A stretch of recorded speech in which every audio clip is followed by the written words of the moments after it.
You ever feel like you sabotage your own healthy eating and weight loss goals? If you're frustrated with this and you want to get out of your own way, I'm here to share a powerful tool today many of us have used to break out of that rut where our habits just can't be interrupted. So this is part 2 of videos about goal setting and New Year's resolutions. How do we make them stick? Why do we sabotage ourselves? I'm going to give you 4 ways that we communicate with our primitive brain, so it's going to work with us instead of fighting us. In the last video, we talked about how to use visualization as a tool to achieve our goals. Visualization combines imagery and emotions to persuade our primitive brain to support our goals rather than just keeping our old habits running when we're smart about how we use it. I'm also going to share an example from some rock stars in the Slender for Good program. They're learning self-hypnosis right now, and this is a tool to visualize not only achieving their weight loss goals and sustaining their slender weight, but here's the important part that makes visualization help instead of hurt. They're envisioning themselves taking the actions every day that make it possible to achieve the goal. Achieving the goal doesn't happen by wishful thinking or by writing things down on paper necessarily. It happens when we eat the right way for our body, and we do that consistently. And we can use visualization to really help achieve our goals when we envision ourselves taking effective action every day to eat this way.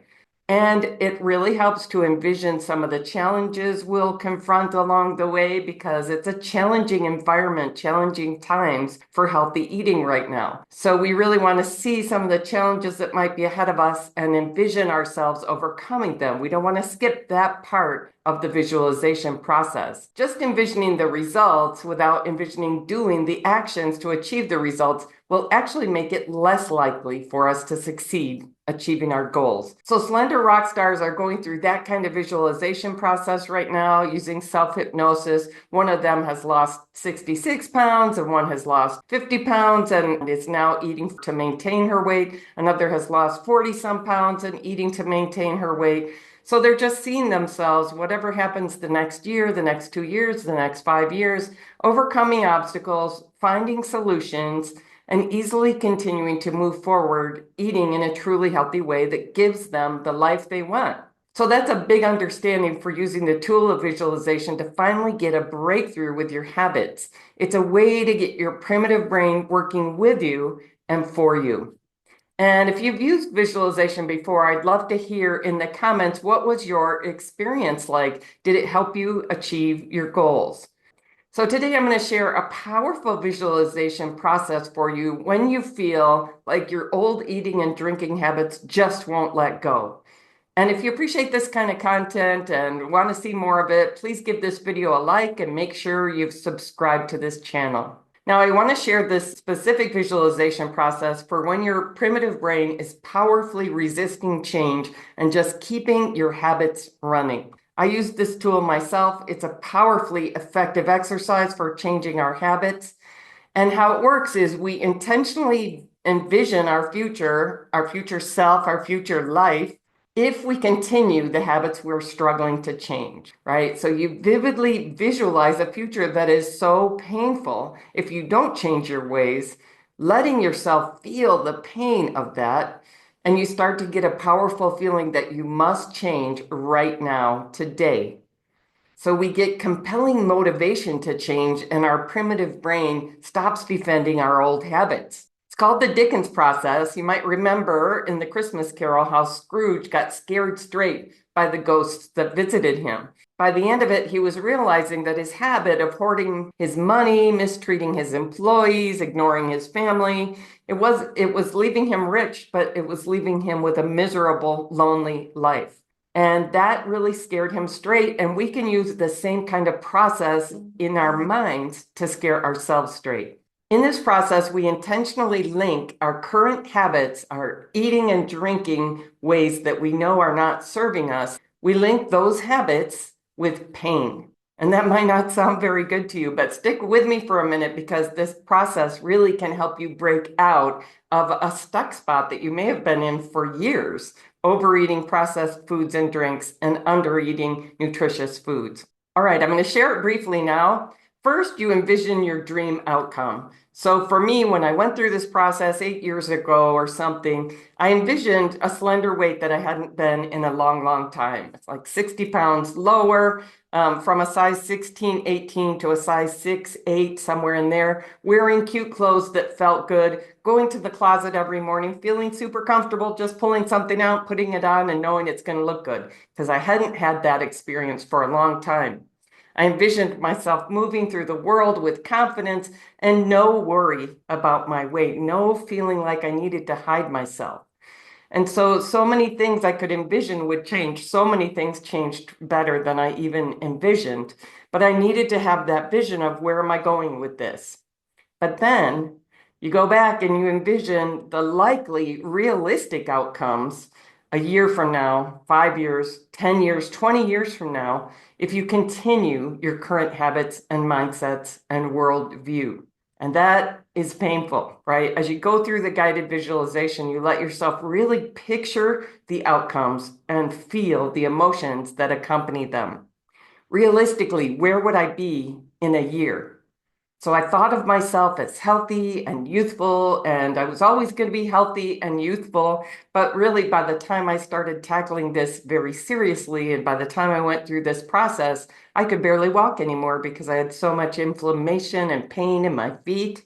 I had pre-diabetes. I was 60 pounds overweight. I was not on track to get better and better. I was on track to get worse and worse. Realistically, where could I be a year from now? And so I let myself visualize what would my life be like socially? What would my life be like physically? What would my life be like emotionally and spiritually? What would my life be like even financially if I continued this for the next year?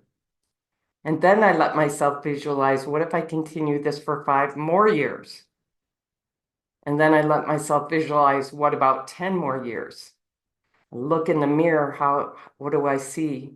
How do I feel about myself? How do I think people think of me? And then I let myself envision 20 years down the road. Ouch, it hurt. It was painful to imagine.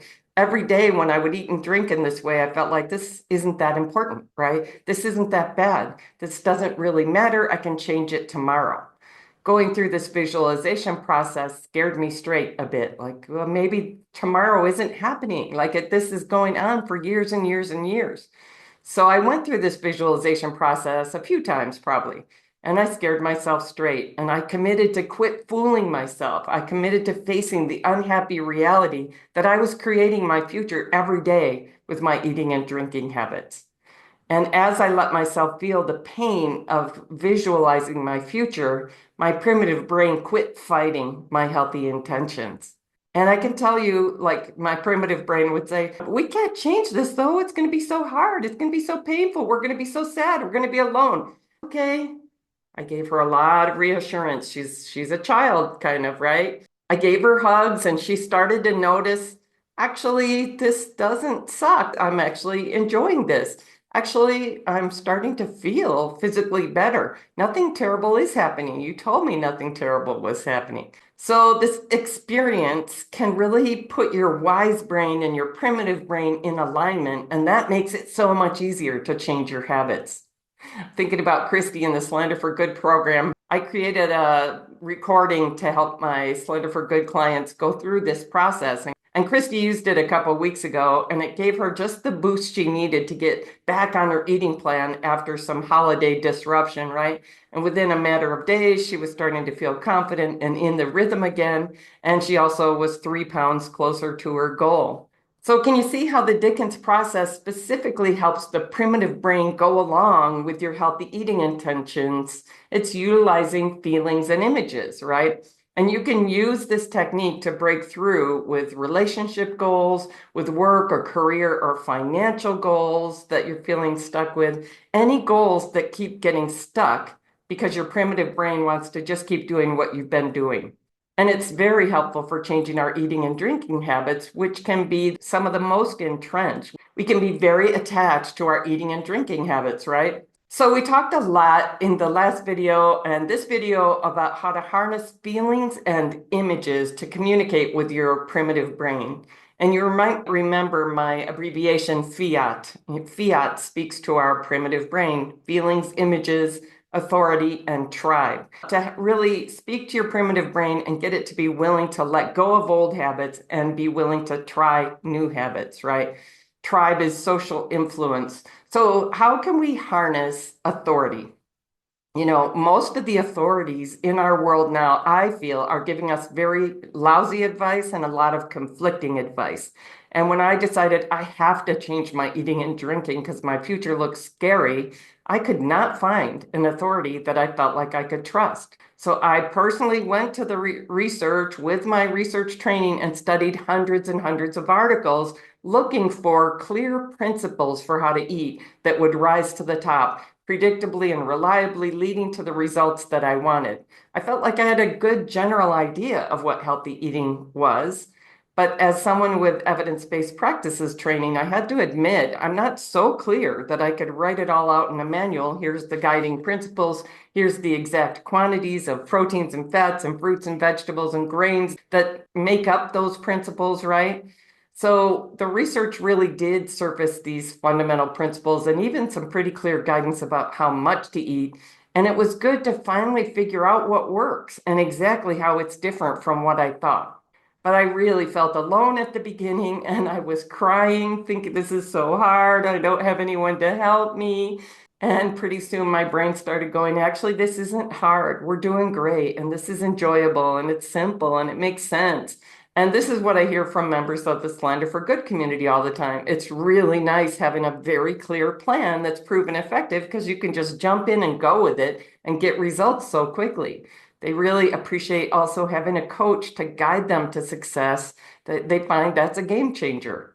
So that is harnessing authority. Find a coach that you trust, find an approach that you trust, and just really follow it and don't try to do 20 different things. You know, I'm going to piece all these things together and it's going to be a plan. So what about tribe and social influence? How can we harness that to speak to our primitive brain, to get it willing to change habits? So it can really help whatever journey you're on of changing your life. It can really help when we surround ourselves with people who are on the same journey. In the entrepreneurial world, we can surround ourselves with people who are struggling to advance, who are making lots of excuses why they can't take the next step. Or we can surround ourselves with entrepreneurs who are on the path we want to be on, and it can make a big difference. When you want to establish truly healthy eating habits that are different enough to change your life for good, it helps to surround yourself with other people who are also eating in a truly healthy way. What we're doing isn't hard. People tell me that all the time. This is actually easy. It's simple. It's sensible. I enjoy it. It isn't hard, but it's different. It's radically different. And that isn't easy in these times, but we can make it happen. I highly recommend you find a way to institute truly healthy eating in community with other people who are doing the same thing. Of course, that's part of how I put the Slender for Good program together. And I hear from Slender for Good rock stars all the time how invaluable it is to have this supportive community. So I hope this video has given you some insights about how to get your primitive brain to stop fighting your healthy eating goals.